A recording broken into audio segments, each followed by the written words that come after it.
This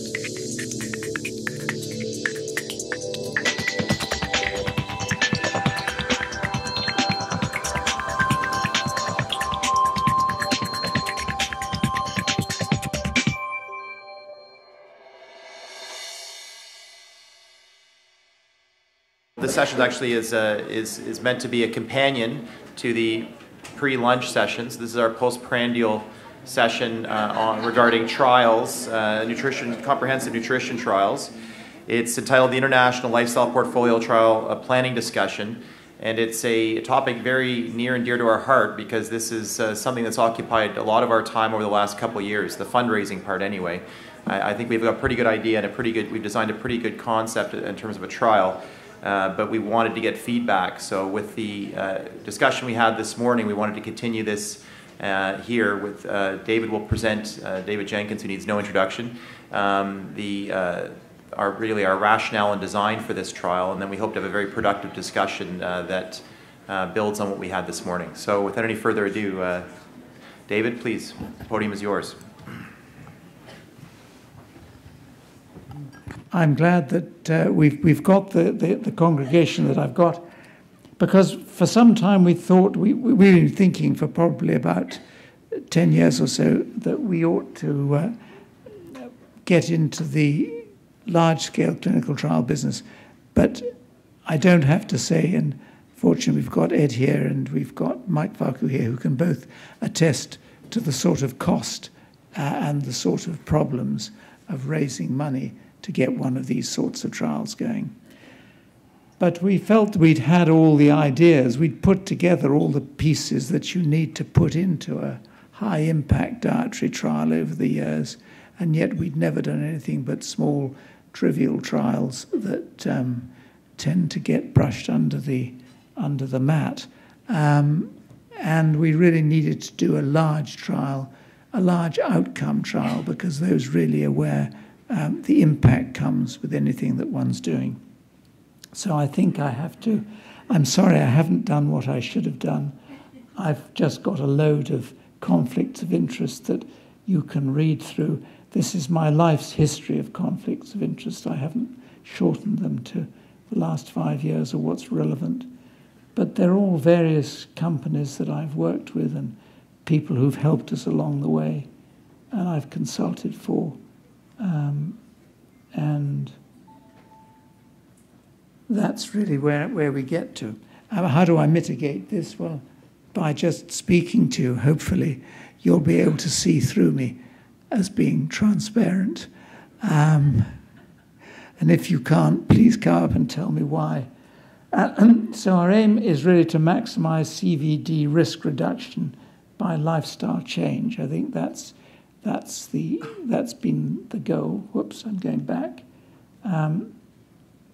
And we thought we'd do it by a multitude of things, diet and exercise as being the components. We thought we'd have a dietary portfolio which would take in the nuts, but also take in fiber and other things.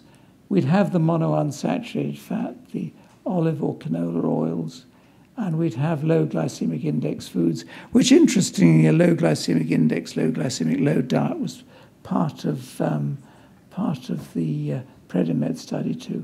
And with exercise, we're taking our Laval colleague, J.P. Dupre, taking the Laval portion, so it's a Toronto-Laval combination, increased physical activity, less sedentary behavior, as Ed pointed out, the 10,000 steps a day, and then increased structured, it should, rather than structural, that should be structured exercise in addition to that. So it would be a somewhat more vigorous approach. But you'll note that it does not focus anywhere here on weight loss. We are not trying to induce weight loss in this study. If it happens, it will happen due to the exercise and the diet. It will not be the goal. The dietary portfolio would have the nuts, as we've said. It has the viscous fiber. It has vegetable protein, soy and legumes of various kinds. And it has plant sterols, enriched margarine, which would give an extra boost to the cholesterol lowering. with this sort of a diet, we've been able to, under metabolic conditions, reduce the LDL cholesterol over about a 4-week period to the same extent as lovastatin by comparison with a control. And in the longer term, we've been able to, over a 6-month period with the same diet, independent of the intensity of the intervention, we've been able to reduce by about 15% ad libitum, where people select their own diets. So the olive oil and the nuts we needn't say any more about. The Predimed study, certainly in terms of cardiovascular disease, largely a stroke, interestingly, showed their 30% reduction. So that's just a component of what we're going to be using. The low glycemic index foods, things like steel-cut oats, bulgur, barley, pasta, parboiled rice, lentils, legumes, traditional breads, pumpernickel bread, temperate climate fruit. Those are the sorts of things that will be encouraged. Arash, who's here, did a meta-analysis of glycemic load on CHD risk. The overall analysis, certainly with the most recent studies, positive, largely driven by the ladies, but as we've heard from Jeff, men also, if one does an analysis, also have an effect, perhaps not as clearly shown. Acarbose is a good model, we feel, for low glycemic index diets because acarbose itself converts the diet into a low glycemic index diet. And Jean-Louis Cherson's approach in the Stop-Nidam trial again showed almost 50% reduction in CVD events in this relatively small study, but nevertheless showed the effects, I think, in those who were, as it were, pre-diabetic. So, in terms of weight reduction, the Laval exercise program, without any emphasis on weight reduction over a one-year period, showed reductions both in body weight and waist. So I think that that's a good profile for a study. So we thought it would always have to be, we've had discussions about participants. What participants do you actually enroll? Who are your participants? Are they the enlightened who just wish to join a study? And this is always the problem. So you've just got enthusiasts with no sort of general application to the population. That's probably going to be the case. I think one has to have enthusiastic people, and that really is the problem. But then you have to wonder, it's a problem if you don't have enthusiastic people. I think everyone laughs at that too, because that's even worse.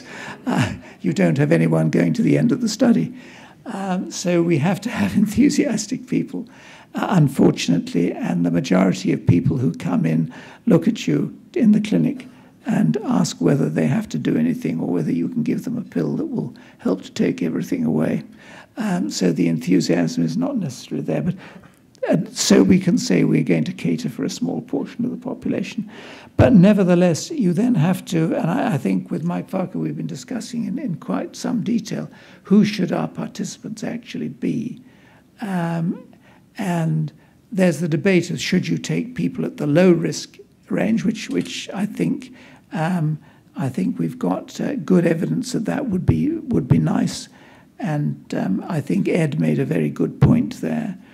The problem is that if you take them at the low risk, then you've got a power problem because your event rates are not going to be high. So you either take them at high risk and you have a small study that doesn't last until all the investigators are dead, because it doesn't have to run that long, or you take a study which is low risk and you hand it on to the next generation, and you wait, and you have large numbers, so it's also very costly. So which do we do? It's a problem. I mean, it's a problem that we're not resolved easily, because I think this is one of the big sort of inseparable problems. So, I mean, just take a stab. Let's just suggest that we have people, men over 50, gentlemen over 50, ladies over 60, BMIs 25 to 40. This is sort of a very standard group.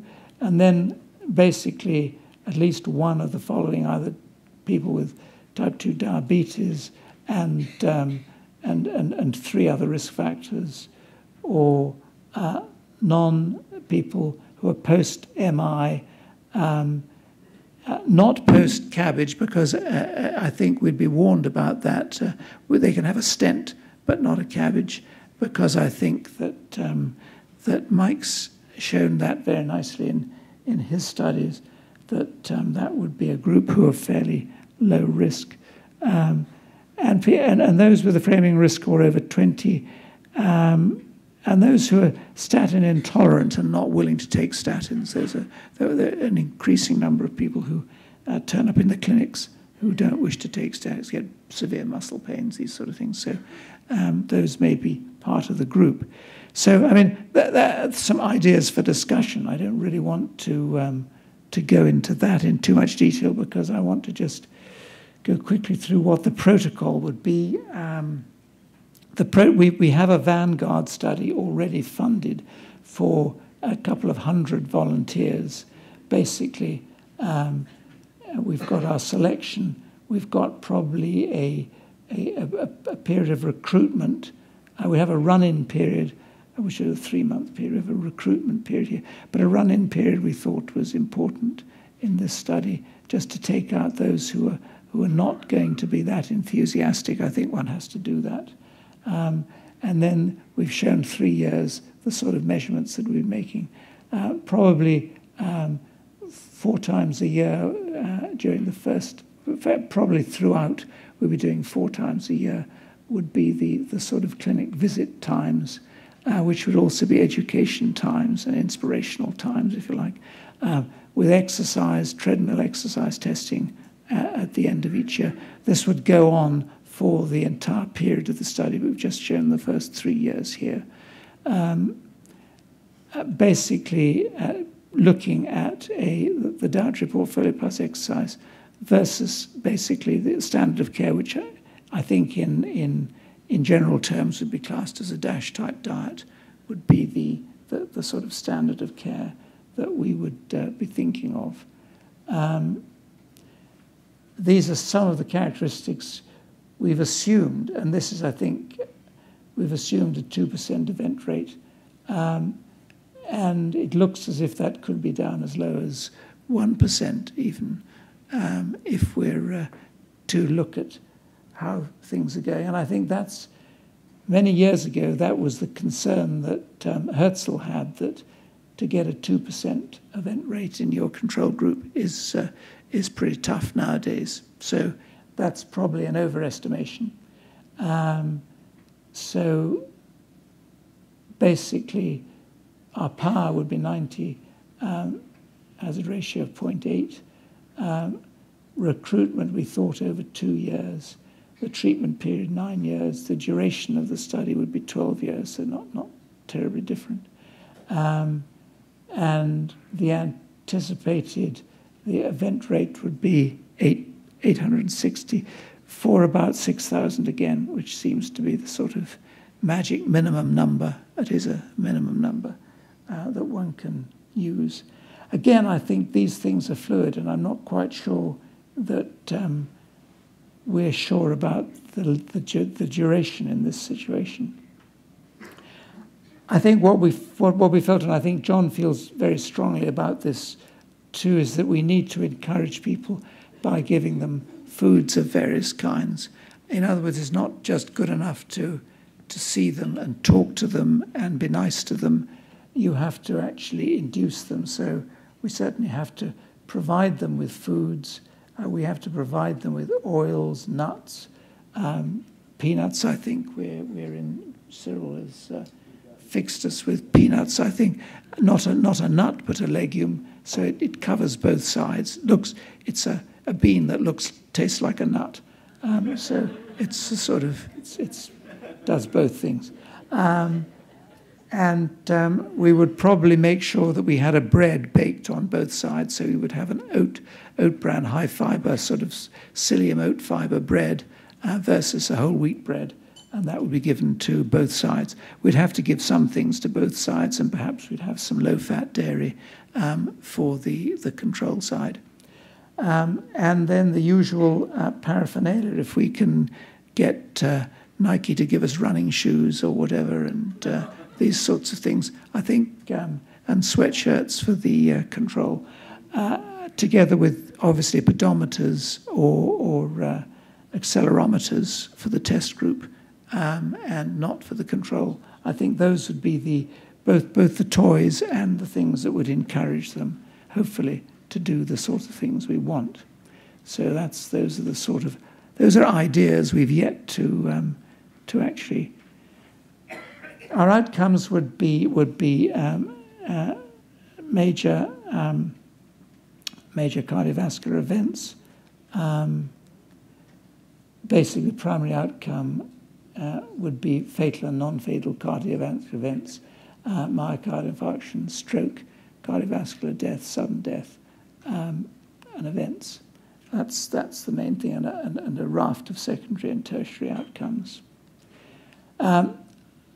And I think that's really the bottom line, isn't it? And decides where you go. All this is so much hot air unless you can fund. And I have to say, we in Canada, just so that you can have the picture, are in a particularly difficult spot because our National Agency of Health has decided to can its clinical trials committee. So we do not have a clinical trials committee to do these sorts of things.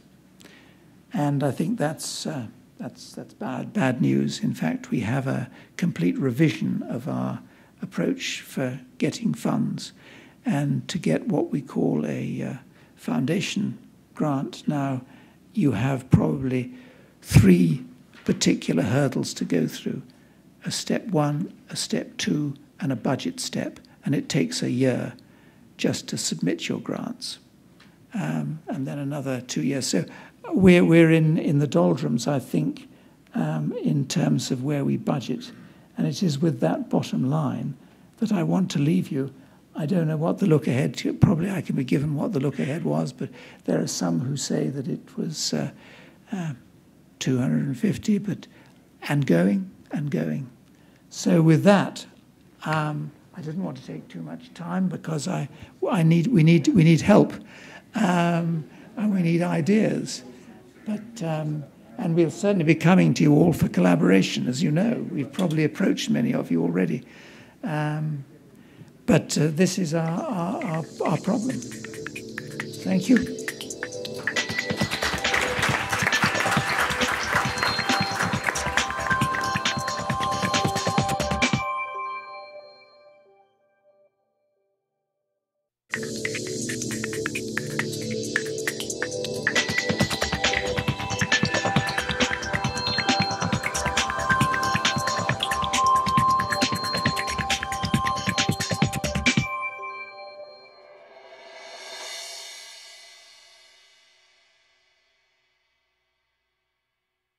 Dave Neal, Unilever, the Netherlands.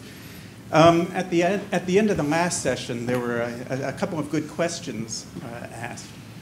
And it struck me that what had been ended up with were very empirical trials. And there's a risk that this is another. So it's a kind of a Jackson Pollock of interventions, Jackson Pollock painting of interventions. And you know that that set of interventions worked or maybe didn't work. But at the end of it, and there was a very good question, you don't know which were the key elements which were effective. And it essentially doesn't leave you anywhere except with a yes/no answer for one particular type of intervention with a multiple set of components.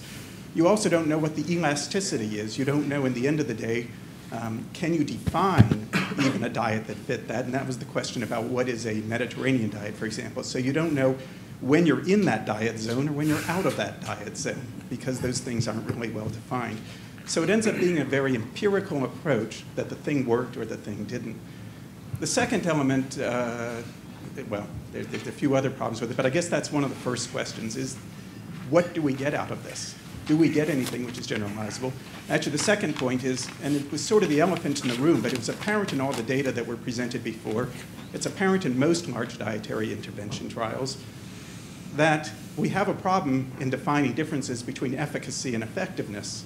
In almost all of these trials, you see wonderful effectiveness wonderful efficacy up until about 3 to 6 months. You then see it tail off. And the question then, I mean, that's a really good target to be able to conclude something was efficacious, but it wasn't effective. And in the case of diets, you can then say, what would it take to make that thing effective? Now, in this case, you take a group of people who are at risk, who probably never were consuming that type of diet, never engaging in that kind of physical activity program. Now you ask them to do all these things. Now you can encourage them to do it by giving them things for free and so on, but then the transferability to the general population is potentially very, very low, and you haven't incorporated anything which helps to tell you why do or don't people continue with that. So actually, getting enthusiastic people is potentially a problem. It's having unenthusiastic people that's kind of interesting, because that's most of the population. So, you can come back to the details of the study, but this tendency to do these large-scale, multi-component intervention trials, while they tell you diet, or certain types of interventions can be efficacious or effective, or whichever you want to say, depending on what you do. Actually, it's effective if you look at the way that it's been suggested. Where do they leave you? And are you going to fall into the same trap again? I don't know if I've articulated that well, but I hope others can see the issue. David, I think you have. Where do they lead us? I think that is always a good question. You raised two very important points. And I think that, is this just a sort of dog's dinner? And you don't really know what works? And are you sort of luring people, the enthusiastic people, to carry on by giving them toys, which is not really what happens in the real world? So is this a total waste of time? So let me take the first question first. We're left at a crossroads now, whether we're not sure whether diet, lifestyle, and anything you can do yourself really works, or should you really get the vascular surgeons having a go and the pharmaceutical industry? Is that really where we have to leave things? So I think that in many people's minds, in the clinic anyway, the question is there anything that I can do, or is it just in my genes? Which is often what they will say. And it's just bad luck. My dad had this, and so did my mum, and I'm going to go the same way. Have you got a drug that'll help me? Or is there some other intervention? So I think, and that's, I think, in a way, the spirit behind the look ahead, that it was diet and exercise, weight loss. It was being prudent, and that was the diabetes prevention trials too, were the same, modelled on the same thing.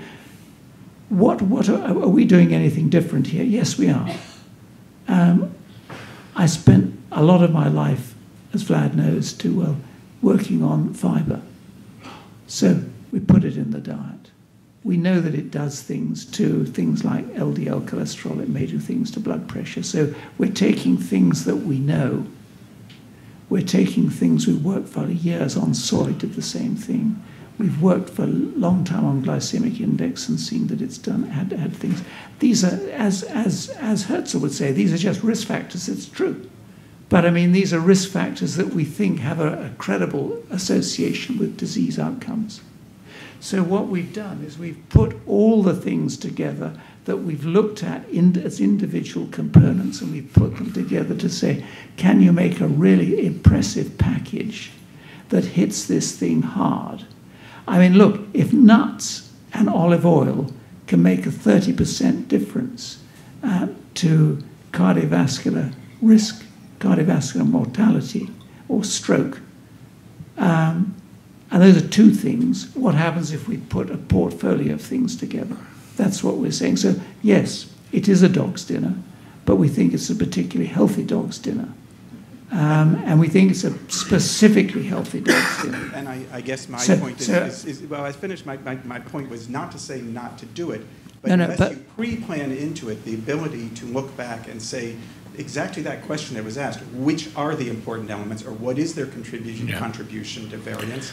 And secondly, that part about what are absolutely, thank you. And one of the things that we will do, it will be self-report, but it will be diet histories. So there will be diet histories, actual diet histories, not food frequency questionnaires, but actual diet histories taken throughout this whole process. So you're right, we will be able to document, but it's self-report, so you could argue that that wasn't good enough. And I think that the other part is, are we using coercion to get people by giving them freebies? Is that sort of unreal? Is it just a sort of efficacious, not effective? Is it just effectiveness that we're not looking at, and just efficacious studies we're looking at?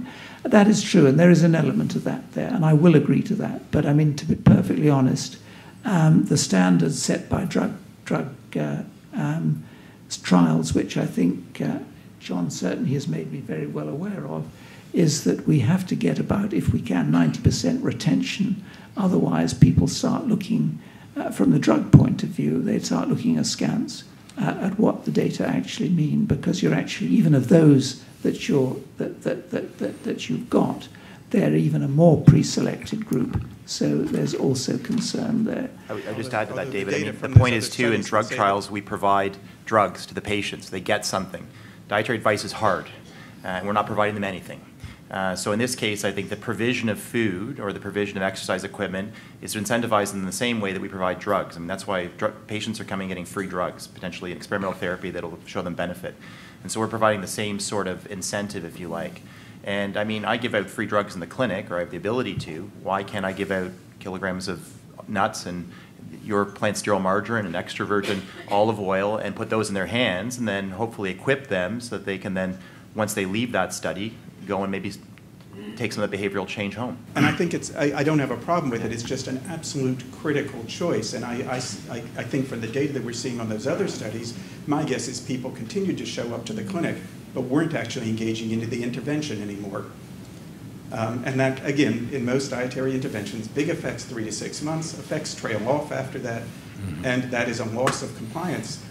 The fixing the compliance issue is actually an interesting question in nutrition. And you don't have, of course, the ability to do it here, but I think I've made sufficient points, and these are global issues for this kind of study, which go beyond the details of who and exactly what measures. It's really the philosophy around doing these kinds of trials.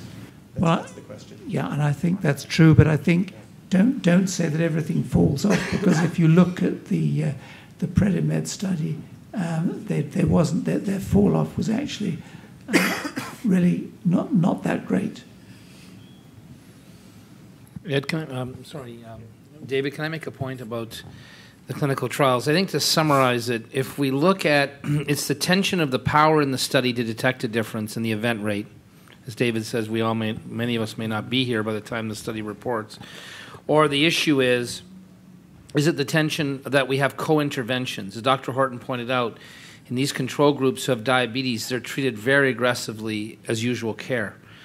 I think it's getting to that sweet spot where we have the patients where they will be at risk. So maybe the early diabetics or the pre-diabetics at very high risk. But I would caution against the type 2 diabetics 5 to 10 years or more out. These patients will be given PCSK9 now. They've both been approved at FDA this week. Mm-hmm. It's going to be a reality. If you don't get to target, you're going to use it. And if you're unable to take high-dose statins in the U.S., according to AHA, you're going to get these drugs. And if you're statin intolerant, you're going to get those drugs. So the reason I emphasize the cholesterol lowering is because when STENO2 tried to model what were the benefits of the STENO2 intervention, Peter Gady reported, and this is to us here in Toronto about 3 years ago, that the majority of the effect was on LDL lowering, about 75%, about 20% on the blood pressure, and 5% on the glycemia. So the idea of these multidisciplinary interventions, you need to tease it out. So I think that is something we can do a priori, prospectively plan for that analysis. But I think that we need to, that's where I think the tension is in the participants, David. I think it's a very interesting trial, but I would have some questions about it. One is, I think in about 5 years we will sequence everybody routinely in clinic. Progress is so fast that it will not be very expensive. So we will really get extensive information about, for example, genomics. Genetics so far is not a showing factor, but there are actually no studies about nutrigenetics. And we'll show one snip in a moment later in the abstract, which has quite large effects. So many of these effects may be larger if you go to targeted interventions. So the interesting thing would be to go for foods. You actually put together a portfolio of proved foods, if you like, in studies, which focused on risk factors, but many of these risk factors are kind of cut out. People nowadays get over 80 years old. They're not terribly healthy, but they get terribly old. We actually do not understand why. If we're honest, we can't think it's medicine only, but I think food contributes to it, and perhaps many of the foods we eat are not that unhealthy. Or at least we are quite complete. We don't have real deficits. So one of the interesting things might be to go for foods which target specific pathways, and we're learning more and more about that. One would, for instance, be lipids. Actually, if you look at olive oil, it's probably not the most positive plant oil which you could use. So the question is, how much non-saturates do you need in there, or polypufas? And the pufas would, for instance, be perhaps better in canola oil, because the composition actually is more attractive. So why not switch to canola oil? For instance, in Northern Europe or Germany, for which I may speak, I wouldn't get olive oil in large amounts into people. They just wouldn't take it the way they do it in Spain, because in Spain, when you buy a sandwich, they pour olive oil over it. In Germany, it's butter. You know? So, but you could do that with canola oil, because it doesn't have the taste. You can make it taste like butter, and you could replace it in many foods and provide these foods. So I think the idea is great, but I would go for more targeted pathways. And I would also try to target some of the stress pathways, which are, I think, which do have beneficial effects and are quite responsive to food. I think you're absolutely right. And canola oil was one of the, when I said a monounsaturated salt, I put in canola or olive, but you're right. And I think that's going to have to, you've got a blend here between what people find acceptable in different cultures and maybe different in different centres who put together their own portfolio. And what people, what is effective. So I think one's obviously trying to balance those two things. Wim. Wim Cyril, Maastricht, the Netherlands. Just coming back on the compliance, I completely agree with John. If we want to have compliance after half a year, you have to provide the subjects with food products. And I remind also David about the Alpha-Omega trial, which was from Dan Kromhout. He just finished last year. That was also in about 4,000 patients with an MG history, and he got them on these spreads, Alpha-Omega type of spreads, coming from Unilever for more than 3 years, and the compliance was excellent, in fact, in the whole group. And that is the way to do it. And if you want to focus on, for instance, on essential fatty acids, on fibers and things like that, then you have to provide them with the specific products, because let's say 90% of the people will use that. And if they are not satisfied with this, or they are fed up with, then you can provide them with another product with another taste and things like that. So you really have to do that. One other point, in the Alpha-Omega trial, they also had a power calculation, very careful power calculation, but it turns out at the end that over the years, the medical treatment and the statins and all these things become better and better and better. So really have to look very carefully for your power calculation. Otherwise you also underpower because it will take you 5 to 10 years before you finish, and then the medical treatment with the cheap statins is becoming better and better, and we are losing the battle again. I agree. That's why we thought we'd probably have to reduce what would be the actual baseline risk of our individuals, or the risk and the controls. I'm Adrienne Vermeer. I'm a dietitian here in Canada. Just a question about the control group. You mentioned that you were going to be doing a DASH type diet. Are people going to be instructed on how to do that, or are you assuming that's what they're going to be taught? Instructed. Okay, so will they be having the same type of education that the intervention group is having? They will have a modest intervention, it's true, and we hadn't thought exactly as to how much we were going to stress that, whether it would be in the sort of regular clinical care type of approach of having been given one set of instructions, perhaps a follow-up, and then perhaps follow-up at yearly intervals, but perhaps not 4 times during the year with phone calls in between. Partly because I think that many of the foods in the DASH diet are much more commonly consumed. I mean, low-fat dairy, whole grain cereals, and fruit, vegetables, these sorts of things are more common advice rather than talking about using soy products or low glycemic index foods, which may be somewhat more, perhaps need a little bit more discussion. Yeah. I agree with you on that, absolutely. I think you need to be careful about what you're comparing then. Are you comparing the DASH diet to the portfolio diet that you've put together, or are you comparing the portfolio diet plus all this other stuff with nothing? I think you're comparing the portfolio with DASH type diet as they would be instructed in routine clinical care. So it's sort of standard of care. Yeah. I think, the big question is, does lifestyle matter? And so I think everybody in this room would probably, yeah, of course it matters. Many people, most people outside of this room aren't sure. Or if you're in a medical establishment, use that like, no, we have pharmacotherapy that is very effective. Lifestyle is not particularly relevant.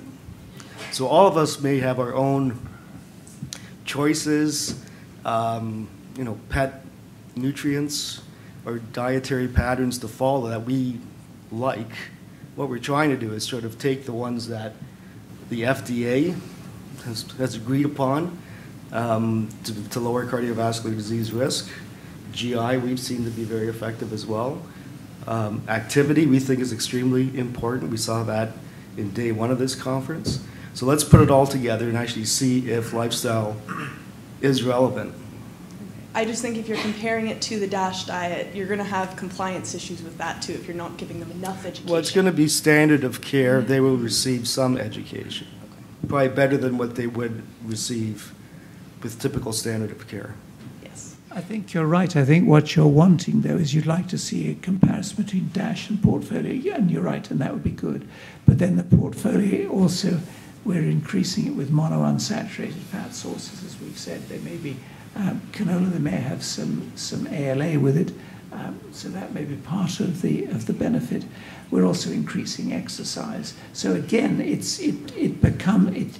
is in a way messy, but we're trying to put a whole program forward. And I think John's been very keen that he sees this as a lifestyle program with components that we've tested individually. I mean, that's really what we're looking at. So really you're comparing a lifestyle program to the DASH diet? Well, the standard of care. To the standard of care. And we're not saying a standard of care which is not a DASH diet, just, eat sensibly. But we're actually saying a little bit better than that. It's not brilliant. It's not a full bore DASH diet with are you sure that you're having 3 or 4 servings of dairy a day? Make sure you do. Absolutely come back and see us next week. No, it's not that sort of approach. In other words, not making sure, but what is the standard of care currently? Okay, David, I think that's a very interesting project, and we are certainly all interested in participating. However, I think we have to some second thought about the strategy, which probably needs to be a little bit better defined, because what Cyril is saying is very important. Okay, we need the real evidence that lifestyle intervention works. But I also take what Ed was mentioning in his presentation. It works particularly if you start very young. Because when you are later on in the natural history of the disease, it is going to be less and less effective. and drugs become more appropriate.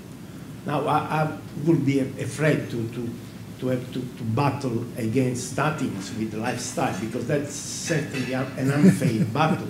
Because, I mean, you have a very strong drug which is affecting particularly that risk factor. On the other hand, you have diet where you have all the problem of compliance and all. But on the other hand, David is right. I mean, if we cannot start a trial with people at 40 years of age without risk factor, because then we will not survive to the trial, and that's also a question that we have to consider. But my proposal would be, let's keep a little bit cholesterol aside, because that's not the only risk factor. And that's the only risk factor for which we have very powerful drugs.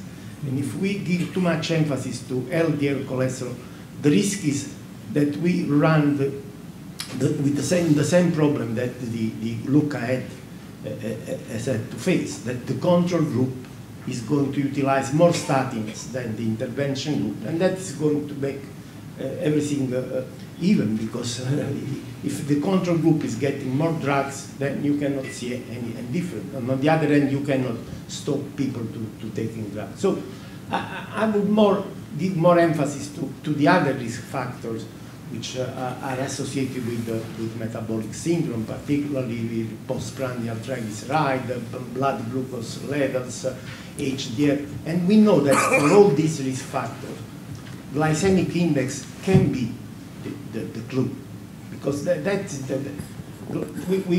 see glycemic index works not so much throughout cholesterol levels, but throughout all these other risk factors, which are also important, and you don't have the proper drugs to treat. So I would shift a little bit more on this aspect, concentrate the intervention on glycemic index, and try to consider as a risk marker all the features of the metabolic syndrome, so that we are more on the safer side. Also considering that, I mean, all the epidemiological evidence is supporting the possibility to reduce the cardiovascular risk by 20–25% with the low glycemic index diet. I mean, the evidence is there.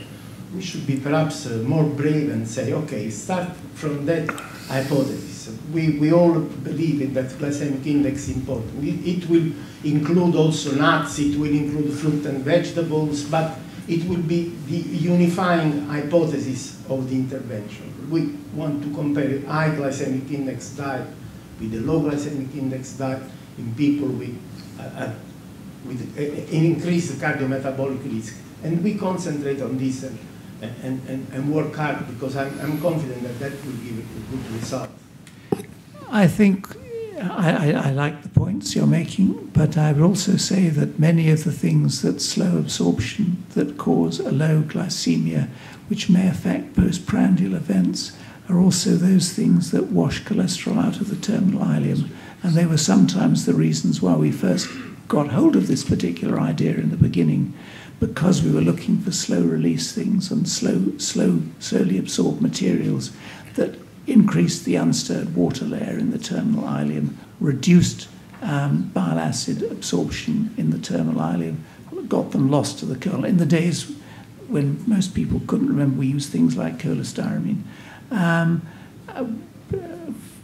We were nowhere close to even a twinkle in the eye for PCSK9. That was not even a twinkle in the manufacturer's eye at that point. So so what you're saying is yes, but I would like us, because it's a portfolio, we take in all these things and all these components, and they will, pari passu, have effects on glycemia, they will have effects on insulinemia, they will have effects on lipids, triglyceride, but also on bile acid metabolism and also on cholesterol levels. So I think we put a package together. And it was just thinking as I was thinking here and just discussing it with myself, as it were, as I talk to myself while we're meant to be talking to you. Perhaps one of the outcomes that may be a major outcome is that we hold cardiovascular disease, etc., and diabetes complications constant, but we do so with many less medications. Yep. And then we look perhaps for side effects of medications and have those as also major outputs, major outcomes in this particular thing. So it may be that we reslant what will be the primary analysis. David, I think, David's just said what I was about to say, asking whether or not medication use should be one of the major outcomes, because we've already had a talk this morning from an economist and actually looking at the change in cost, because that's one of the big things, certainly for the NHS in the UK. They're looking at the cost of all this medication and they can't afford it. So to actually have that and to actually do the economics behind that would be a major outcome that governments and policymakers should be starting to look at. Thank you. I think that's so. You're pushing my idea further ahead. Thank you. I saw that both Mike and Ed were nodding when we talked about reducing drug usage. I think that may be one of the co-primary outcome, if you like, of this particular thing. And I think the only thing that I'm unhappy about, having to say that may be an outcome, I actually am unhappy because I would like to see lives saved rather than government expenditure saved. Because I never know what they're going to spend it on if they don't spend it on health. Okay, I think this has to be the last question. Tim? Yeah, just about the headache point, the budget. Do you have already ideas about how to do that if you talk about international?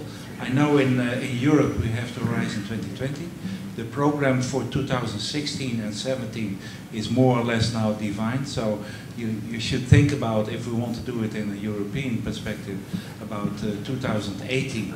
And that you have 2 years' time to come up with a good proposal, and then we can put it into the program later on. And how is it in Canada, in the US, related to this type of budget? Because you need a combined action, Australia, things like that.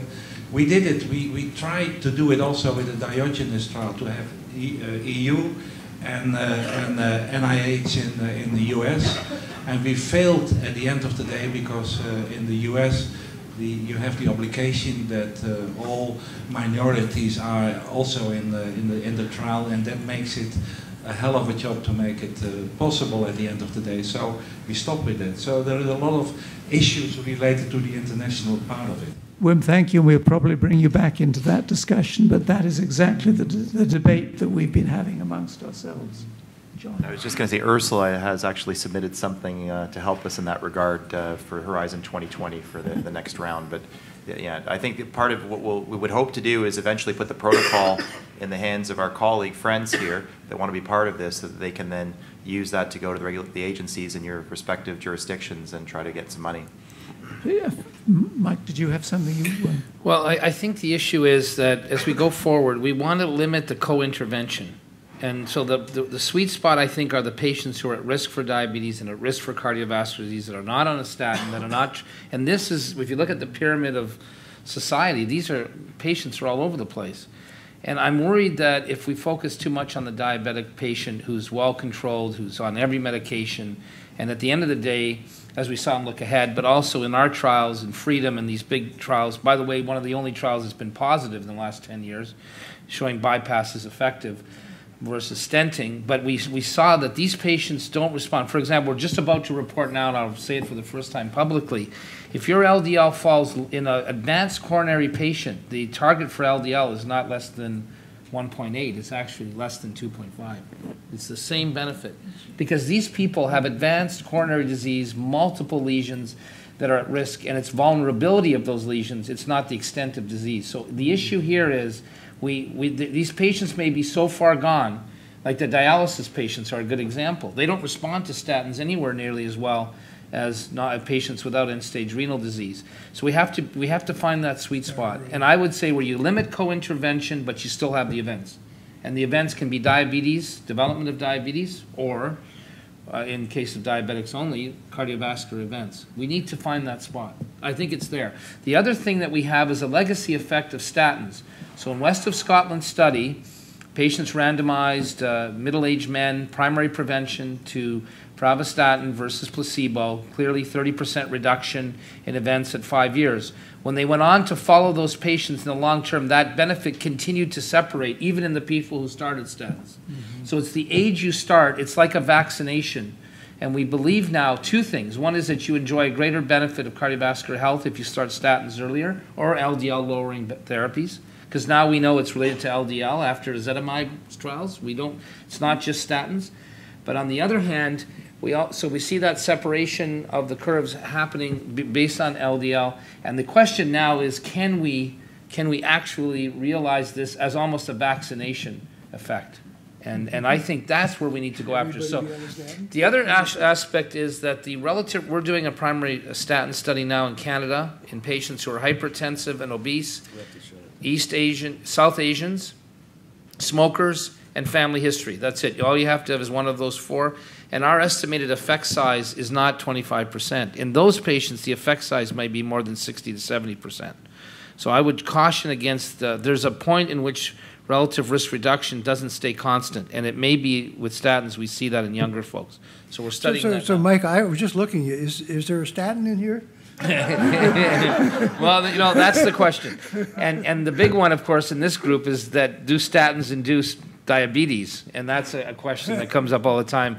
It looks like it just hastens the diagnosis by about 3 months. But the idea is that we need to look at LDL lowering. And the reason I'm convinced of it is from David's slide and his work on LDL lowering, that we can get the same effect as lovastatin with the diet. And these are patients who probably maybe they shouldn't be getting statins, but they should be getting LDL lowering to protect them like a vaccination. Can I just make one point that in our pilot study, we are doing ultrasound, and we are making sure that the intermediate thickness is greater than 1 millimeter.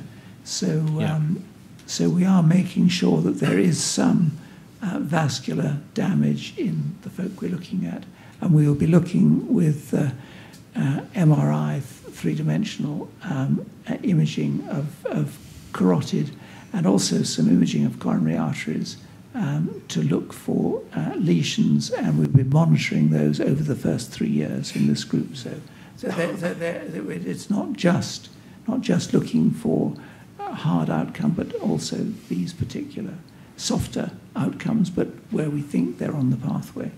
And we'll be able to tell whether there's unstable plaque or whether there's intraplaque hemorrhage and these sort of things, because it shines bright with MRI. So that's useful too.